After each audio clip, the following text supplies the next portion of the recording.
Kami akan mengajak Anda pemirsa untuk mengupdate bagaimana situasi terbaru di sana. Sudah ada rekan kami Haidar Fasyal yang berada di New York, Amerika Serikat. Selamat malam waktu Jakarta. Fasyal, apa agenda berikutnya dari Presiden Republik Indonesia Prabowo Subianto di sana?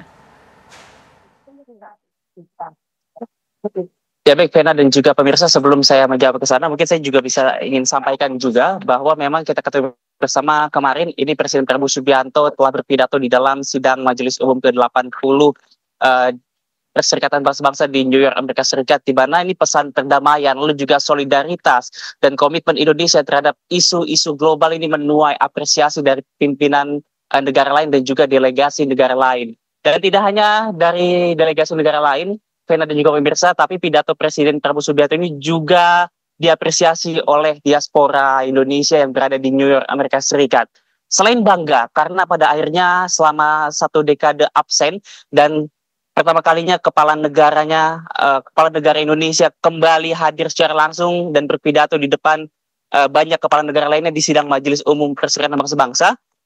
Tidak sedikit dari mereka diaspora Indonesia ini yang merinding mendengarkan pidato dari Presiden Prabowo Subianto, apalagi mendengar pesan yang disampaikannya. Dan juga tidak sedikit juga ini Vena dan juga pemirsa yang membandingkan pidato Presiden Prabowo Subianto dengan pembicara sebelumnya, yakni adalah Presiden Amerika Serikat Donald Trump, di mana mereka merasa bahwa pidato yang disampaikan Donald Trump ini amatlah panjang dan narsistik. Bahkan beberapa dari mereka merasa mengantuk begitu. Tapi suasana bisa kembali dibakar dan juga digelorakan ketika Presiden Prabowo Subianto berpidato dengan pesan yang jelas dan juga semangat yang berapi-api. Dan hal ini juga selaras dengan apa yang disampaikan oleh Donald Trump saat melakukan pertemuan multilateral bersama dengan Presiden Prabowo Subianto, di mana saat itu Presiden Donald Trump bahkan sempat melontarkan pujian "You did a great job" kepada Presiden Prabowo Subianto, di mana Presiden Donald Trump ini menilai pidato Presiden Prabowo Subianto penuh ketegasan dan juga energi, bahkan menyebut gaya komunikasinya ini mampu mengunggah perhatian para pimpinan dunia. Nah, untuk menjawab pertanyaan Anda, apa agenda Presiden Prabowo Subianto pada saat ini? Ini memang untuk giat mengikuti rangkaian next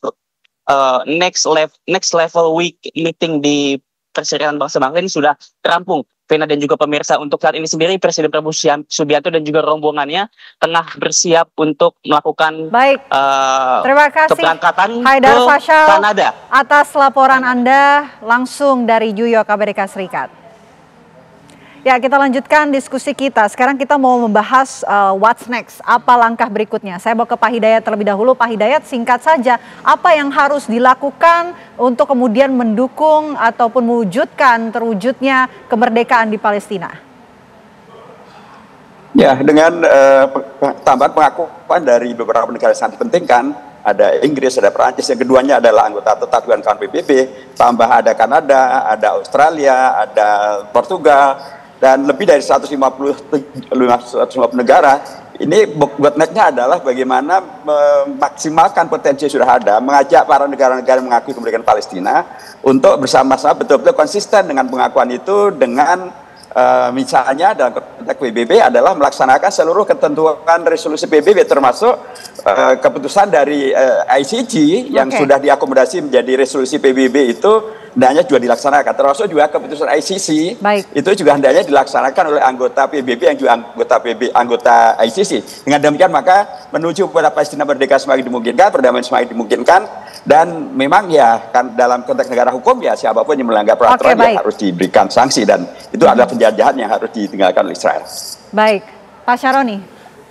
Ya, jadi dari pertemuan tingkat tinggi yang ada di PBB, kita bisa melihat panggung depan dan panggung belakang. Ya, panggung depannya adalah para pemimpin negara menyampaikan idenya secara terbuka di panggung yang dihadiri para pemimpin negara.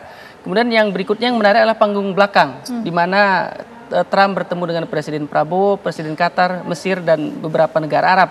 Di situ saya kira di panggung belakang kita ingin agar pemimpin-pemimpin Arab dan Indonesia ini mendorong supaya Amerika mengambil sikap untuk tidak memveto jika ada opsi two-state solution. Karena dari komposisi 4 dari komposisi 5 anggota Dewan Keamanan PBB ya, anggota tetap, 4 sudah oke. Ini tinggal Amerika. Jadi Amerika harus memilih berada di jalan yang benar dalam konteks ini gitu. Karena sejarah akan mencatat siapa yang mendukung kemerdekaan Palestina. Menekan Amerika Serikat untuk tidak memveto. Betul. Mbak Tia?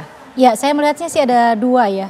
Pertama, jangka panjang itu PBB harus direvise, harus direvisi. Artinya memang harus ada satu aturan baru bagaimana veto ini tidak bisa dilanjutkan atau didelete. Masalahnya adalah P5+1 itu mau tidak kira-kira mendelete veto. Karena Amerika misalnya didelete veto itu, karena kalau dengan veto itu cancel lagi Mbak, from zero lagi. Masalahnya adalah kalau ada permohonan mendelete, Rusia, Cina, dan negara-negara besar lainnya, Jerman mau tidak? Itu problemnya begitu ya. Untuk jangka panjang mungkin harus direvisi. Karena ini tidak bagus untuk menciptakan perdamaian dunia. Yang kedua mungkin dalam jangka pendek itu bisa pressure yang Mbak tadi bilang. Saya setuju harus ada penekanan ekonomi terutama dari Gulf countries, negara-negara Teluk yang dimana Amerika Serikat cukup depend on energi dari negara-negara tersebut. Penekanan ekonomi dan juga reformasi dari PBB. Terima kasih Mbak Tia, terima kasih Pak Syaroni, terima kasih Pak Hidayat sudah bergabung bersama kami di Apa Kabar Indonesia Malam. Terima kasih. Dan pemirsa, usai jeda Apa Kabar Indonesia Malam masih akan